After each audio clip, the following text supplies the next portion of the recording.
שעז לעשות מה שאף אחד לא עשה כאן. הוא העלה את הסרטון הנזעם שלו בפייסבוק נגד חטיפת שלושת הנערים, ובו קרא לשחרר את החטופים מבני גילו. אתם זוכרים את הסיפור הזה? הוא לא ידע ולא תיאר לעצמו שיהפוך בעצמו לנרדף. חתם על זה איומים, הכפשות, מסע הימלטות בין דירות מסתור, גם נאלץ לברוח לחו"ל לחודשים ארוכים.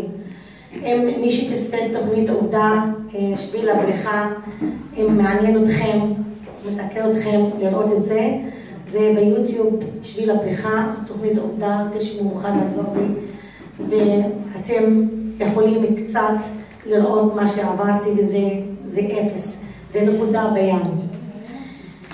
שילמנו ומשלמים מחיר יקר על הדעות שלנו.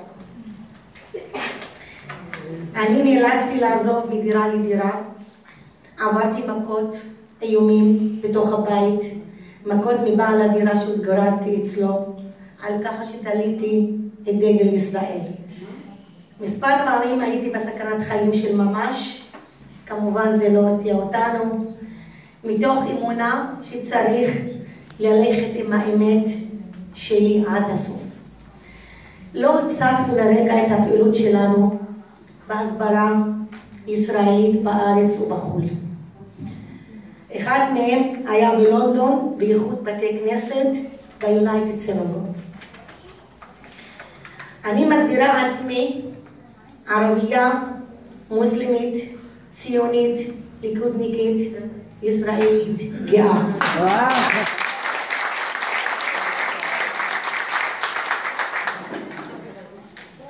ציונית, שאלו אותי איך את אומרת שאת ציונית ואת מוסלמית, מה זה קשור זה לזה?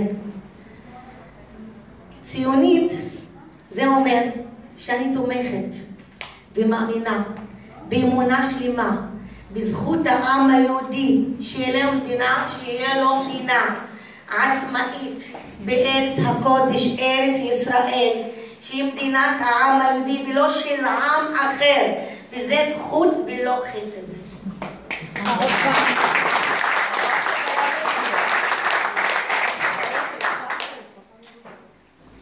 מדינת ישראל זו הארץ המובטחת שהשם הבטיח והעניק לעם הנבחר, העם היהודי. עוד פעם, זה ניתן להם בזכות ולא בחסד.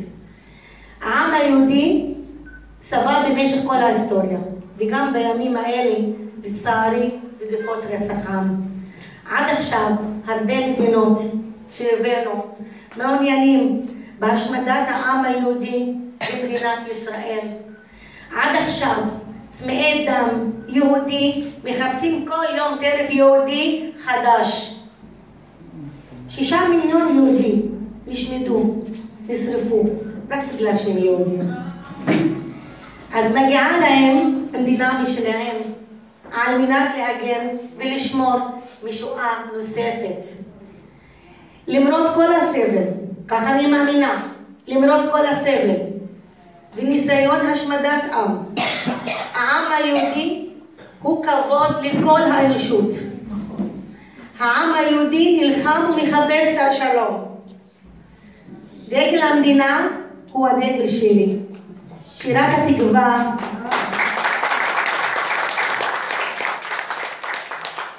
דגל המדינה הוא הדגל שלי. שירת התקווה היא ההמנון שלי. אם טובה, אם רעה, אם קלה, אם קשה, אם זולה, אם יקרה, זוהי ארצי. שהטרור והרצח זה לא הדרך של העם היהודי, ולא הדרך של ראש הממשלה מר בנימין נתניהו, ולא הדרך של מדינת ישראל. בודדים לא מייצגים את העם היהודי, ולא מדינת ישראל, ולא ראש ממשלתנו מר בנימין נתניהו. אני בטוחה שכל פיגוע שנעשה על ידי יהודי הוא פוגע בלב של כל יהודי ציוני אמיתי. כי עוד פעם, העם היהודי לא איבד את האנושות שלו, למרות כל מה שעבר מפיגועים ורצח חפים מפשע. על כל מה שהאמנתי, נלחמתי ושילמתי ועדיין משלמת. פניתי לכל ערבי מדינת ישראל, שיעריכו את מדינת ישראל, ושאנחנו נמצאים בגן עדן. גאווה לנו להיות חלק מאזרחי מדינת ישראל. כמובן שהמוסלמים ששונאים והורגים יהודים בשם אללהו אכבר, בשם הדת, זה לא ערכים של מוסלמי אמיתי. אם הייתם מבינים ערבית, הייתי קוראת לכם פסקים מהקוראן, שזה גם מוכיח מה שאני אומרת. אני מאמינה שאזרחי מדינת ישראל, ללא הבדל דת, גזע, צריכים להיות קודם כל ישראלים. כמו שמוסלמי או יהודי או צרפתי שחי בצרפת, הוא מוסלמי יהודי או צרפתי יהודי. רק בישראל יש דמוקרטיה אמיתית בקבלת האחר, ללא הבדל גזע, דת, צבע, מין. כמובן לא הכל מושלם ויש מה לשפר, אך מדינה מושלמת מכל הבחינות, רק בתיאוריה ולא בחיים האמיתיים. אני מאמינה שאין אזרחות בלי נאמנות, ואני מדגישה, אין אזרחות בלי נאמנות. למלא את חובתנו כאזרחים. מוטלת עלינו חובה לאומית אזרחית לתרום ולשרת בצבא וכל שירות אזרחי אחר. כדי לקבל זכויות, אתה צריך לשלם את החובות שלך. חייבים לתמוך בחיילי צה"ל שלנו, ששומרים עלינו בגופם יום ולילה, בלי הבדל גזע, דת, צבע. הצבא שלנו הוא הצבא הכי מוסרי בעולם.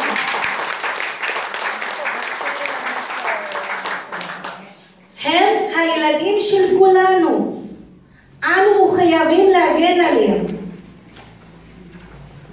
אזרחי מדינת ישראל, שאני פונה להם, ואני אומרת לכם, אזרחי מדינת ישראל, ראש ממשלתי, עם הישראל היקר ללבי, יקר ללבי, אל תשאלו אותי למה, עם ישראל יקר ללבי, למה אני לא יודעת? הזקת לנו את הלב. אתם... אנחנו כבר נמסים.